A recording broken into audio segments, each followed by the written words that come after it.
Hi, welcome to Starbucks. What can I get you today?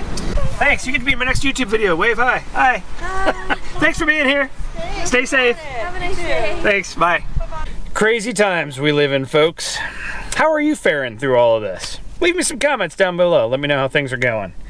As you know, if you've been watching the channel, I have been cooped up and social distancing in the house since, early February. So I'm about to go batty at this point anyway. Luckily for me, I got in touch with my buddy Victor, and we're gonna go check out his really cool airplane. It's a Bellanca Super Viking 17-30 Alpha, and a month ago I knew nothing about these airplanes, and then I started researching them, and I have fallen head over heels in love with them. They are super cool airplanes. So we're gonna go check it out. Also, leave me a comment down below if you like the airplane and you want to see more Super Viking content. We're going to talk a little bit about Victor's aircraft specifically, but in general, we're going to talk some more about the Bellanca Super Viking. And we're going to cover a little bit of the kind of sad history of Giuseppe Mario Bellanca. Regardless, enjoy the video about the Bellanca. So let's cut to it.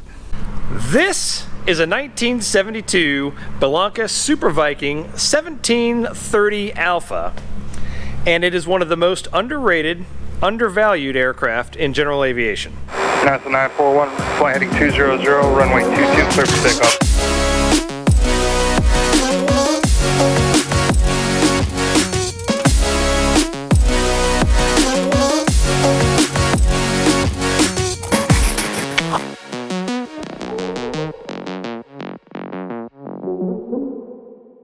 Today I'm here with Victor. He's one of the country's foremost authorities on the aircraft. He runs the website www.bellanca.us, which I will link in the video description below.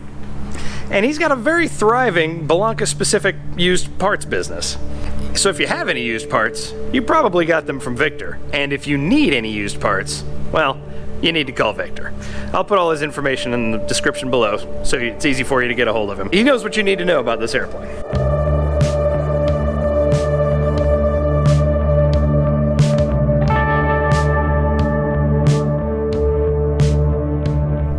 This is actually the last Super Viking that was ever built. 2005. Doesn't get flown very often, but it's a pretty airplane. It smells like a Maserati on the inside, because I'm guessing they probably use about the same hides that Maserati uses. It's a cool airplane. So Victor's got a really nice panel, just like Jim did. He's put in two G5s. He's got the Avidyne IFD 440 down here, which is really a nice kind of tie together. Ties the system together. It's got a Wi-Fi signal that allows him to connect his iPad to that. Basically control his radios through the iPad, touch interface, and it relays it over to the radios that way, which is really a neat integration. I like that a lot. Being a complex, high-performance aircraft, it of course has a constant speed prop, so unlike Jim's plane, we've got manifold pressure and the fuel flow gauge over here, which is standard in a high-performance aircraft that you're not going to find in the smaller models of the Cessnas and the Pipers. Another cool feature you're going to see in this airplane that you didn't see in Jim's plane, of course, we got a landing gear handle and 3 down and lock lights. Because we've got retractable gear on this aircraft, I am just still beside myself. I've been researching this aircraft for about 2 weeks now, and I'm just beside myself how fast they are. Victor's got the JPI 830 here for his engine instrumentation, very similar to Jim's. The only difference here is, of course, the 6-cylinder. The Bellanca is a really cool airplane. It's a little bit narrower than like Jim's. The Piper's a little bit wider, so it's narrow enough that you do feel it, but it's not uncomfortable. It's just a little narrower.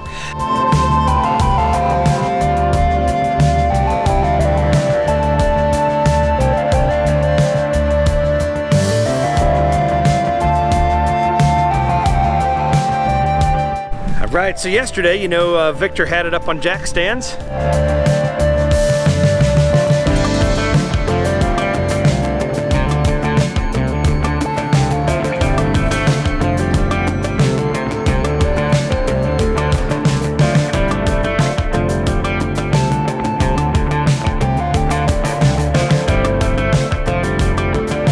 He'd changed a couple of valve cover gaskets that were leaking.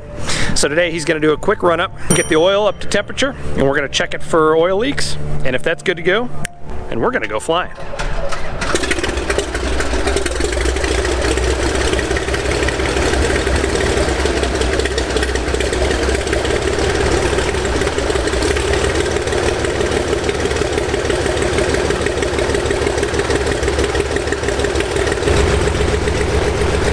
Listen to that big old horizontally opposed 6.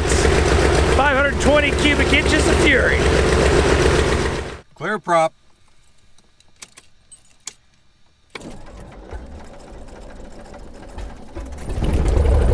Hot starts throwing some air on these. Oh yeah. Everybody has their own way of doing it. Mine's pump the throttle. Okay.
Bellanca is known as the Ferrari of GA aircraft. It's small and it's fast. The biggest difference here between the Bellanca and a simple fixed-pitch prop, Cessna or Piper, is that the Bellanca is a complex high-performance aircraft. The definition of high performance is greater than a 200 horsepower engine and or constant speed prop, variable pitch, and complex means that it has retractable gear. A logbook endorsement from a CFI is required to fly one of these aircraft. Victor's Bellanca will do 165 knots all day. That's 187 miles an hour, folks, if you're keeping track at home.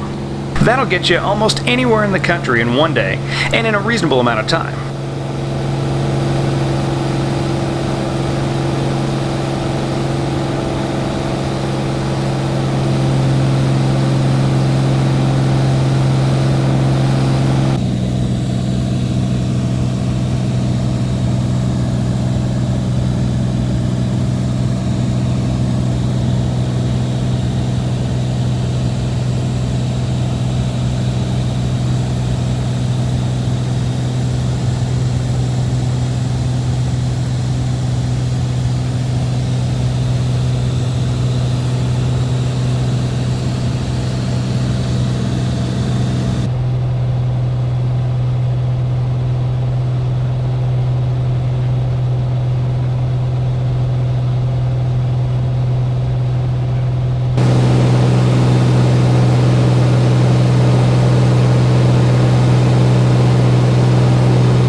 When you look across this wing, you might be able to see some of the divots from the underlying rivet heads and building structure, but there are no protruding heads or anything to disrupt the airflow across this wing.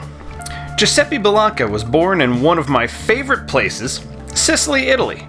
He immigrated to America in 1911, and in 1913 he built his first aircraft in Brooklyn, New York. He also taught himself how to fly that airplane after he built it. Shortly thereafter, he opened a flying school, and one of his students was Fiorella, I think I'm saying that right, H. LaGuardia. He went on to be the mayor of New York City and obviously the namesake of the famous LaGuardia Airport. In 1921, he moved to where else but my hometown, Omaha, Nebraska, of all places. He was only there for a short time and not much came of it, but a few years later is when Giuseppe Bellanca's story gets interesting.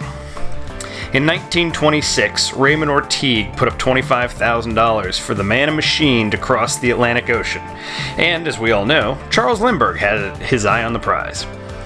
What you probably don't know about the story is that he first went to Bellanca for the aircraft to fly, as the Wright Bellanca WB-2, now renamed the Columbia, was setting records for distance and endurance left and right. Unfortunately, Bellanca's douche canoe of a business partner, Charles Levine, got in an argument with Lindbergh, and Lindbergh went to the Ryan Aircraft Company to have his Spirit of St. Louis built. Only 2 weeks later, the Columbia took off. It flew further with the passenger and a windshield so they could see where the hell they were going, to Berlin, Germany. Bellanca was featured on the cover of Time magazine for the achievement, but that's about the only recognition he got for building such a machine. Giuseppe Bellanca had an illustrious career in aviation. Unfortunately, he just never became the household name that some of the other pioneers of the industry at the time became, and I really feel like he deserved to be. So I hope you enjoyed this episode looking at Giuseppe Bellanca and the aircraft that he designed, and that you learned a little something out of it.